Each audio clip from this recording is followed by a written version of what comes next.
Capítulo 8. A gente precisa conversar, diz Lucy.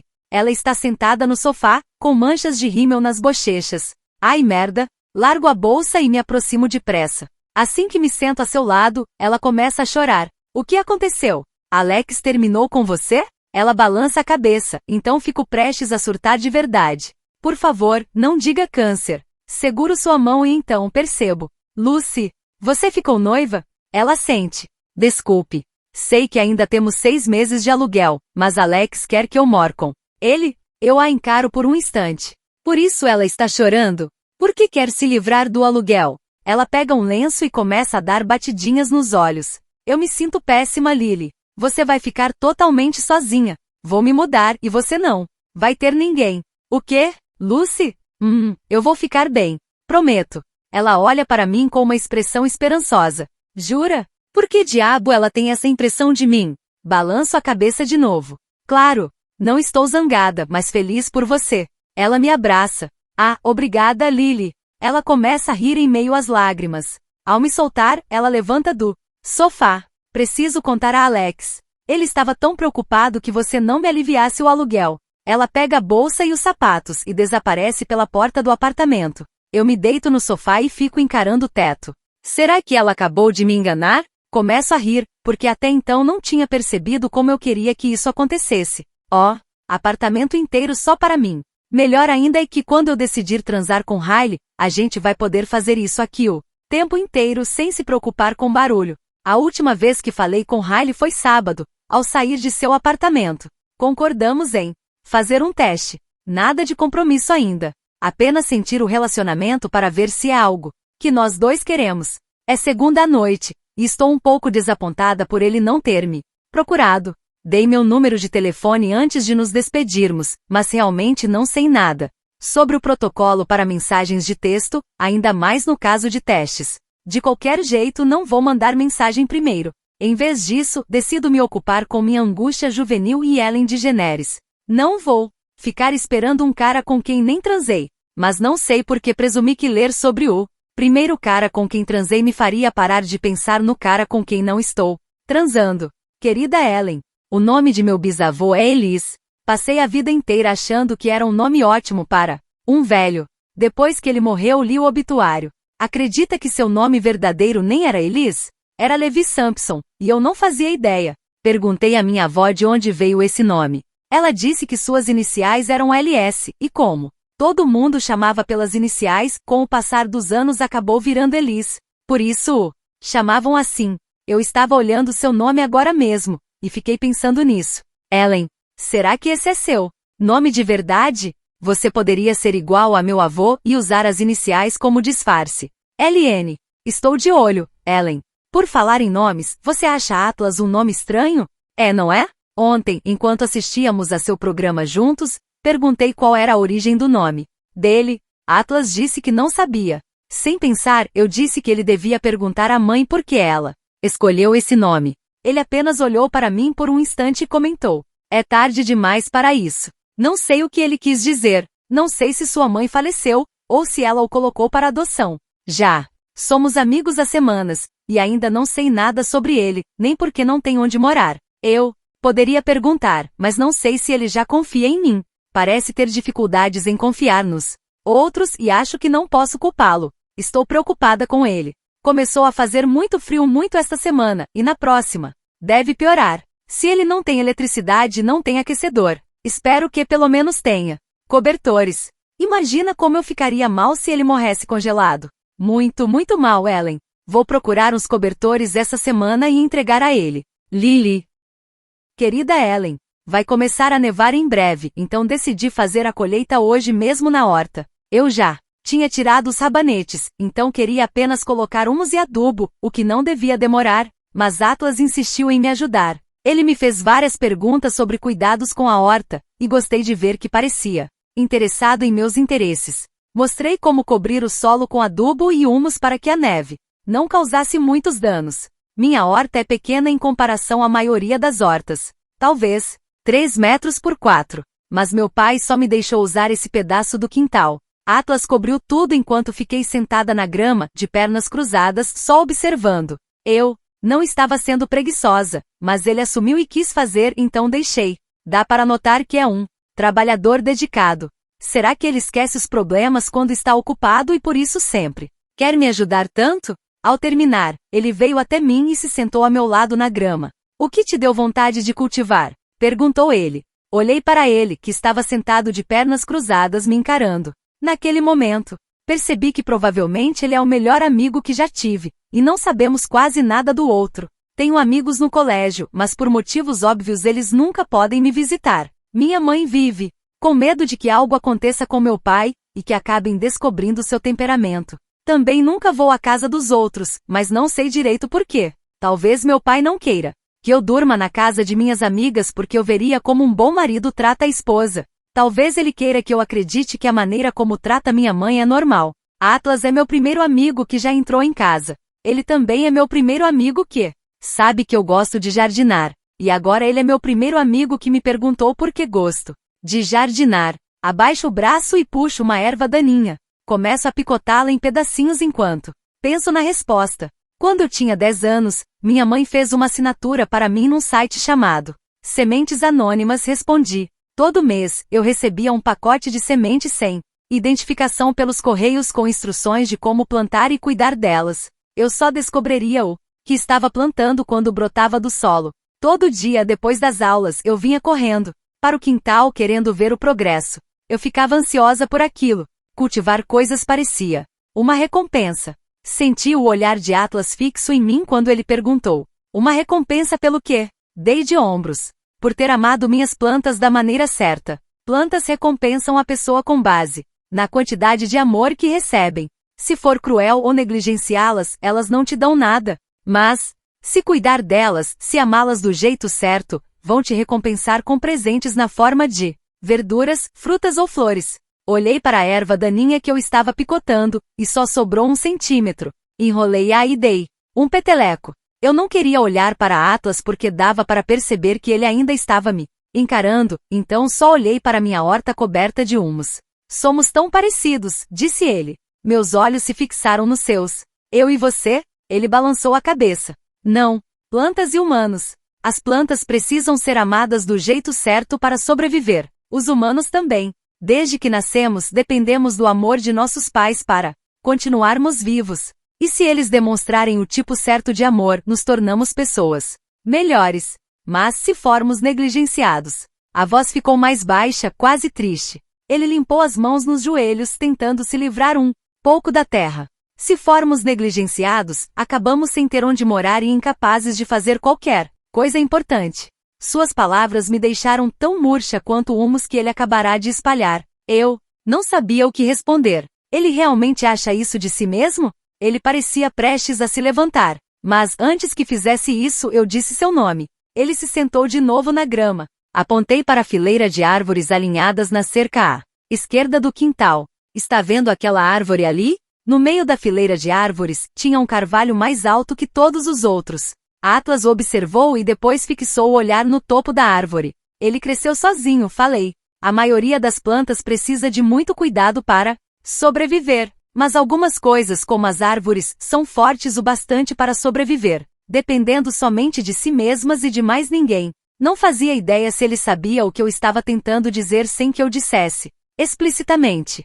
Só queria que ele soubesse que eu o achava forte o suficiente para sobreviver ao que quer que estivesse acontecendo em sua vida. Eu não o conhecia bem, mas dava para perceber que ele era resistente. Bem mais do que eu jamais seria se estivesse no lugar dele. Seus olhos estavam fixos na árvore. Demorou muito para ele piscar. Quando finalmente piscou, balançou a cabeça e olhou para a grama. Pela maneira como sua boca se contorceu, achei que ele ia franzir a testa, mas em vez disso ele deu um sorrisinho. Ver aquele sorriso fez meu coração achar que eu tinha acabado de acordar de um sono profundo. Somos parecidos, disse ele, repetindo o que tinha dito antes. Plantas e humanos? Perguntei. Ele balançou a cabeça. Não, eu e você. Fiquei boquiaberta, Ellen. Espero que ele não tenha percebido, mas verdade, cheguei a arfar. O que diabo eu responderia aquilo? Fiquei apenas sentada, quieta e constrangida até ele se levantar. Depois se virou como se estivesse prestes a ir para casa. Atlas, espere. Ele olhou para mim. Apontei para suas mãos e disse. Por acaso você quer tomar uma ducha rápida antes de ir? O adubo é feito de estrume de vaca. Ele ergueu as mãos, olhou para elas e depois observou as roupas cobertas de adubo. Estrume de vaca? Sério?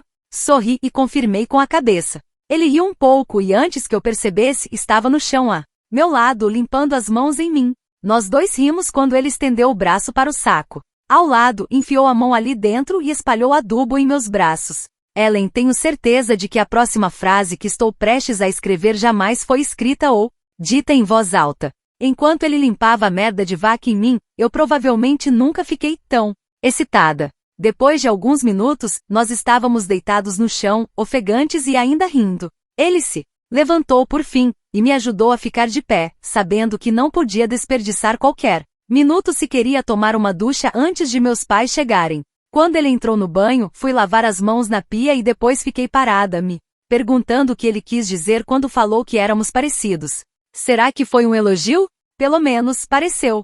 Será que ele estava dizendo que também me acha forte? Porque na maior parte do tempo, eu certamente não me acho forte. Naquela hora só, de pensar nele me senti fraca. Fiquei pensando no que iria fazer em relação ao que estava começando a sentir perto dele. Também me perguntei por quanto tempo mais eu conseguiria escondê-lo de meus pais. E eu queria saber por quanto tempo ele ficaria naquela casa. Os invernos do Maine são insuportavelmente frios, e ele não vai sobreviver sem aquecedor ou cobertores. Eu me recompus e fui atrás de todos os cobertores sobrando.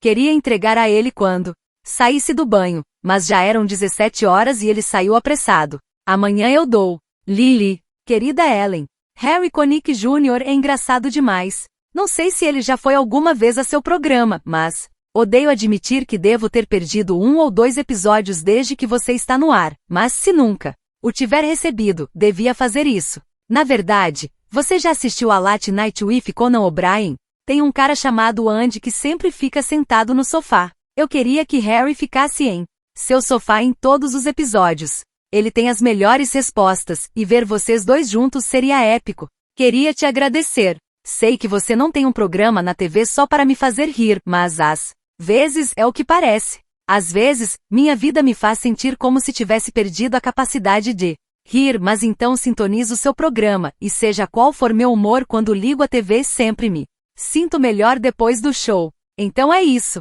Obrigada. Sei que provavelmente você quer saber sobre Atlas, e vou contar logo mais porque primeiro, preciso contar o que aconteceu ontem. Minha mãe é professora auxiliar na escola primária Brimer. Demora um pouco para chegar de carro, por isso ela só volta umas 17 horas. Meu pai trabalha a 3 quilômetros de casa, então ele sempre chega logo depois das 17 horas. Temos uma garagem, mas só cabe um carro por causa de todas as coisas de meu pai. Ele guarda o carro na garagem, e minha mãe deixa o dela na frente de casa. Bem, ontem minha mãe chegou um pouco mais cedo. Atlas ainda estava aqui em casa e a gente estava quase terminando de ver seu programa quando escutei o portão da garagem se abrindo. Ele saiu correndo pela porta dos fundos, e eu me apressei para limpar as latas de refrigerante e os lanches na sala. Tinha começado a nevar muito forte mais ou menos na hora do almoço de ontem, e minha mãe estava com muita coisa para carregar, então parou na garagem para poder entrar com tudo, pela porta da cozinha. Era material de trabalho e algumas compras. Enquanto eu a ajudava a trazer tudo para dentro, meu pai parou na frente de casa. Começou a buzinar porque ficou bravo por minha mãe ter estacionado na garagem. Acho que ele não queria ter de sair do carro na neve. Só consigo pensar nesse motivo para ele querer que ela tirasse o carro bem naquele instante, em vez de simplesmente esperar que ela descarregasse tudo. Pensando bem, porque meu pai sempre fica na garagem? Um homem não deveria deixar a mulher que ama na pior vaga. Enfim, minha mãe ficou com aquele olhar bem assustado quando ele começou a buzinar e me disse para colocar tudo na mesa enquanto ela tirava o carro. Não sei o que aconteceu quando ela voltou lá para fora. Escutei um estrondo, depois o grito. Então saí da garagem achando que talvez ela tivesse escorregado no gelo. Ellen, nem quero descrever o que aconteceu em seguida. Ainda estou um pouco chocada. Contudo, abri o portão da garagem e não vi minha mãe.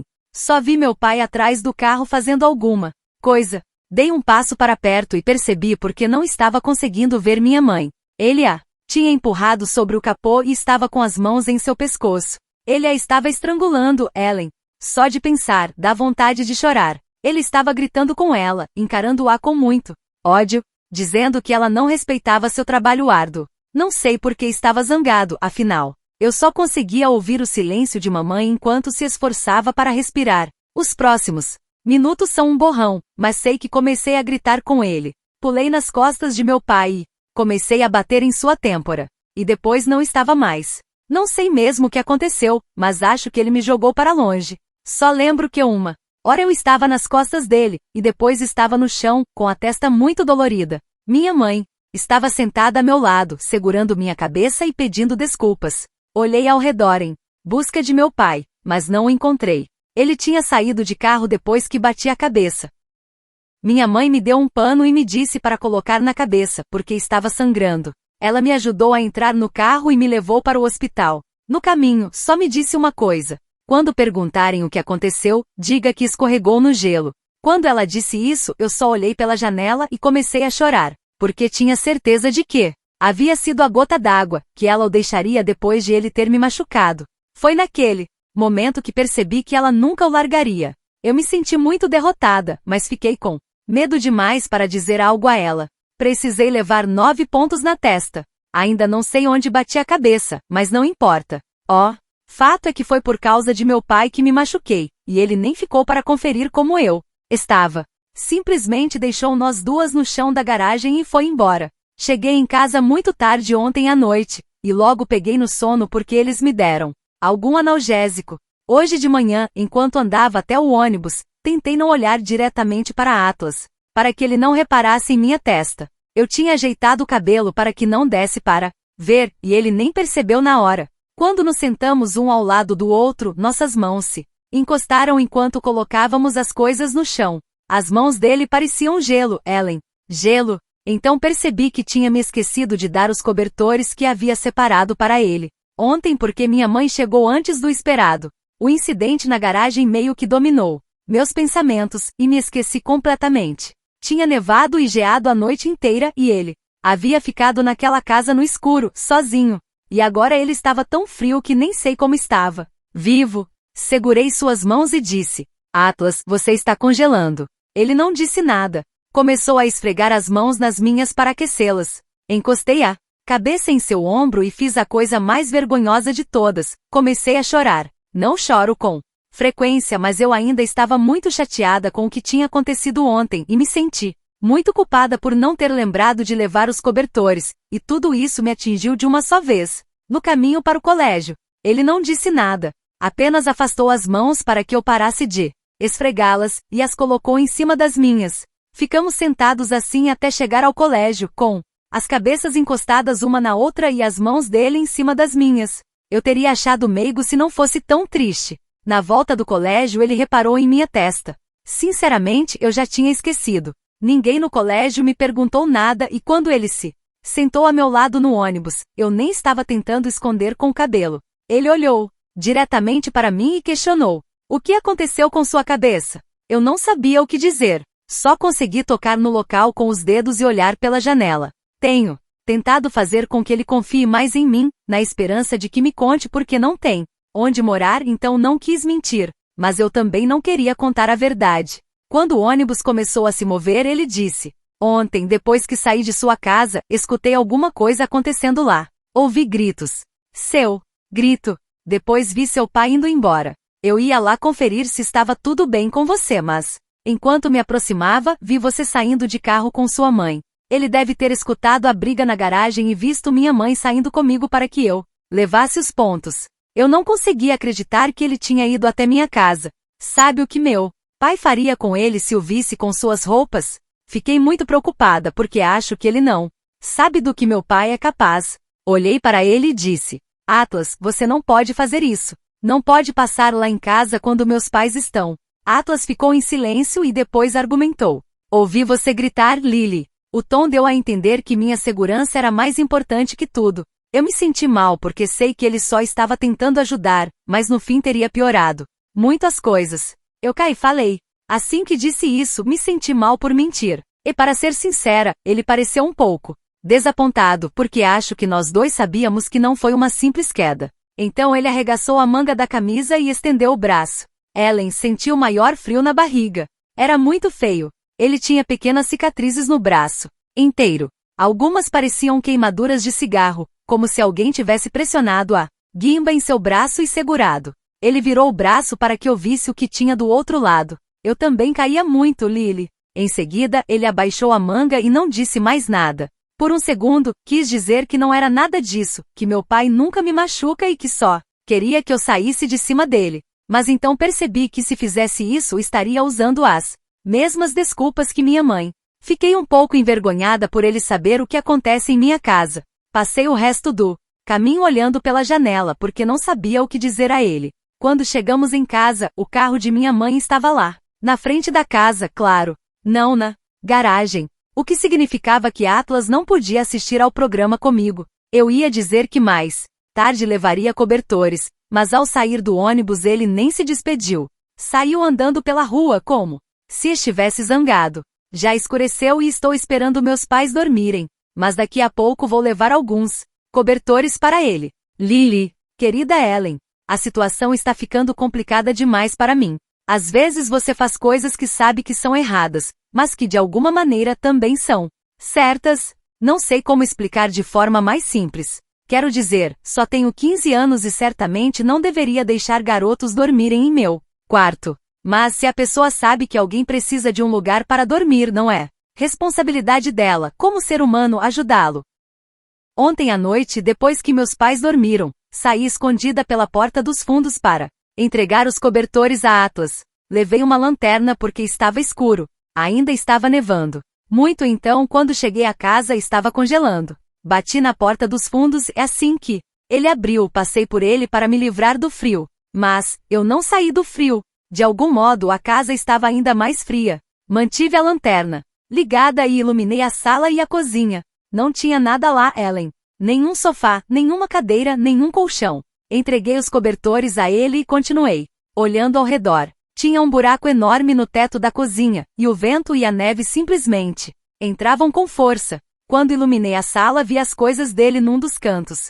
Sua mochila e a mochila que eu dei. Havia mais uma pequena pilha de outras coisas que eu tinha dado, como algumas roupas de meu pai, e 2 toalhas no chão. Imagino que ele se deitava numa e se cobria com a outra. Pus a mão na boca porque fiquei horrorizada. Ele estava morando daquele jeito há semanas. Atlas colocou a mão em minhas costas e tentou me levar até a porta. Você não devia estar aqui, Lily, disse ele. Vai acabar se encrencando. Então agarrei sua mão e disse, você também não devia estar aqui. Comecei a carregá-lo até a porta, mas ele puxou a mão de volta. Pode dormir no chão de meu quarto hoje. Eu tranco a porta. Não pode dormir aqui, Atlas. Está frio demais, você vai pegar uma pneumonia e morrer. Ele parecia não saber o que fazer. Tenho certeza de que a possibilidade de ser flagrado em meu quarto era tão assustadora quanto pegar pneumonia e morrer. Ele olhou para seu cafofo na sala, balançou a cabeça uma vez e disse, tá bom.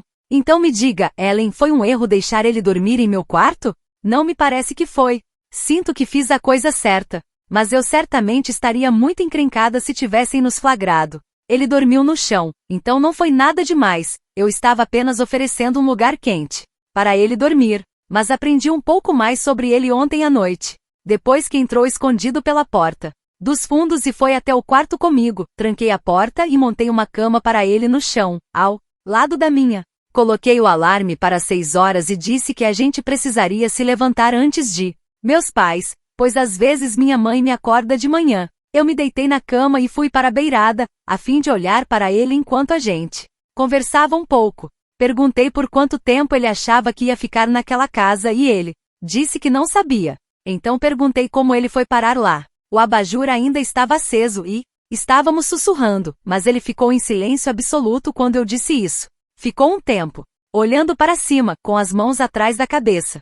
E então disse, não conheço meu pai verdadeiro. Ele nunca teve nenhuma relação comigo. Sempre fomos eu e minha mãe, mas ela se casou de novo uns 5 anos atrás com um cara que jamais gostou muito de mim. A gente brigava muito. Quando fiz 18 anos, há alguns meses brigamos feio e ele me expulsou de casa. Atlas respirou fundo, como se não quisesse me contar mais nada. Depois recomeçou a falar. Então fiquei na casa de um amigo, mas o pai foi transferido para o Colorado e eles se mudaram. Claro que não podiam me levar junto. Os pais só estavam fazendo a gentileza de me deixar ficar lá, e eu sabia disso, então falei que tinha conversado com minha mãe e que ia voltar para casa. No dia em que eles foram embora eu não tinha para onde ir, por isso voltei para casa. E disse para minha mãe que queria morar lá até me formar. Ela não deixou. Disse que isso incomodaria meu padrasto. Ele virou a cabeça e encarou a parede. Então fiquei perambulando por uns dias até ver aquela casa. Imaginei que poderia ficar lá até aparecer algo melhor ou até me formar. Eu me alistei para ingressar na Marinha a partir de maio, então estou tentando me virar até lá. Faltam 6 meses para maio, Ellen. 6. Eu estava com lágrimas nos olhos quando ele terminou de contar tudo isso. Perguntei por quê. Simplesmente não pedi ajuda a alguém. Ele disse que tentou, contudo é mais difícil para um adulto que para um adolescente, e ele já tem 18 anos. Ele falou que uma pessoa deu os telefones de alguns abrigos que poderiam ajudá-lo. Existiam 3 abrigos a um raio de 37 quilômetros de nossa cidade, mas 2 eram para mulheres vítimas de agressão. O outro era para mendigos, mas só tinha algumas camas disponíveis e era longe demais para ele ir andando até o colégio todo dia. Além disso, a fila para conseguir uma cama é enorme. Ele disse que tentou uma vez, mas se sente mais seguro na casa velha que no abrigo. Como sou ingênua sobre essas situações, perguntei. Mas não existem outras opções? Não pode contar para a orientadora da escola o que sua mãe fez. Ele negou com a cabeça e explicou que é velho demais para acolhimento familiar. Como tem 18 anos, não podem fazer nada se sua mãe não o deixa voltar para casa. Ele disse que ligou para arranjar cupons de alimentos na semana passada, mas não tinha carona nem dinheiro para ir até lá buscar as coisas na hora marcada. Sem falar que ele não tem carro, então não pode arranjar um emprego. Mas ele disse que tem procurado. Quando sai da minha casa à tarde, ele pede emprego em alguns lugares, mas não tem endereço nem telefone para colocar no cadastro. Então fica difícil. Eu juro, Ellen, ele tinha resposta para todas as minhas perguntas. É como se ele tivesse tentado de tudo para sair dessa situação, mas não existe ajuda suficiente para pessoas como ele. Fiquei com tanta raiva da situação toda que falei que era loucura ele se alistar. Eu não estava sussurrando nem um pouco quando disse: por que diabo você quer servir a um país que te deixou nessa situação? Sabe o que ele respondeu, Ellen? Seus olhos se entristeceram e ele disse: não é culpa do país se minha mãe não dá a mínima para mim. Em seguida estendeu o braço e apagou o abajur. Boa noite, Lily. Não dormi muito depois disso. Eu estava zangada demais.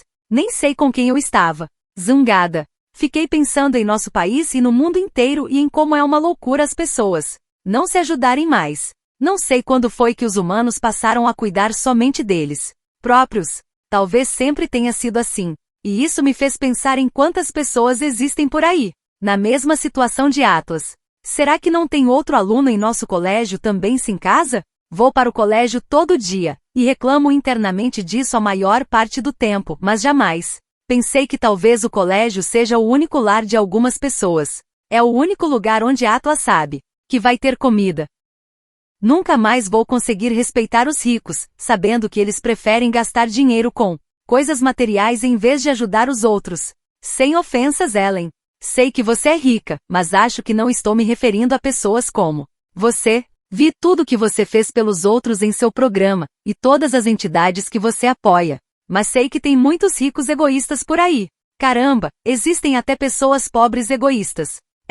Pessoas de classe média egoístas. Meus pais, por exemplo. Não somos ricos, mas certamente não somos pobres demais para não ajudar os outros. No entanto, acho que meu pai nunca fez nenhuma caridade. Lembro que uma vez entramos no mercado e havia um homem tocando um sino para o Exército da Salvação. Perguntei a meu pai se a gente podia dar algum dinheiro, e ele disse que não, que trabalha muito para ter seu dinheiro e não ia deixar que eu doasse. Disse que não é culpa dele se os outros não querem trabalhar. Enquanto estávamos no mercado, ele passou o tempo inteiro me dizendo que as pessoas se aproveitam do governo, e que até o governo parar de ajudar essas pessoas com donativos, o problema nunca vai ter solução. Ellen, eu acreditei nele. Isso foi há 3 anos. E passei todo esse tempo achando que mendigos não têm onde morar porque são preguiçosos, viciados ou simplesmente porque não querem trabalhar, sendo que agora sei que não é verdade. Claro que o que ele disse era parcialmente Verdade, mas estava falando da pior das hipóteses. Nem todo mundo é mendigo por escolha. Os mendigos estão na rua porque não têm ajuda suficiente para todos. E pessoas como meu pai são o problema. Em vez de ajudar, usam os piores casos como uma desculpa para o próprio egoísmo, para a própria ganância. Nunca vou ser assim. Juro. Quando crescer, vou fazer o que puder para ajudar os outros. Vou ser como você, Ellen. Mas provavelmente não tão rica. Lily.